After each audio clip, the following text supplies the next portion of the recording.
জান্নাত মানে কি? যা ইচ্ছা তাই করতে পারবেন।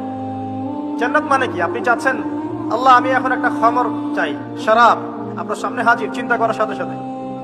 জান্নাত মানে কি? আল্লাহ আমি আপনাকে দেখতে চাই, আল্লাহকে আপনি দেখতে পারবেন।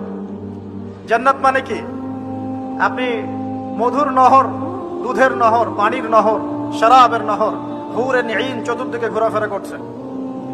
একজন নিম্নমানের জান্নাতি, মানে সবচেয়ে শেষের দিকে যারা জান্নাতে যাবে তাদের সাথেই দুজন করে হুরে নিঈন, আহাল পরিবার তো আছেই, গিলমান পানপাত্র নিয়ে চারপাশে ঘোরাফেরা করবে। জান্নাত মানে কি? যেখানে যা ইচ্ছা তাই করা যাবে, বলার কেউ নাই, বাধা দেওয়ার কেউ নাই, সেখানে কোনো মৃত্যু নাই, সেখানে কোনো অহেতুক কথাবার্তাও নাই, কোনো গাল গল্প নাই, কোনো মিথ্যা নাই, কষ্টের ক্লেশ মাত্র নাই, থুতু ফেলতে হবে না।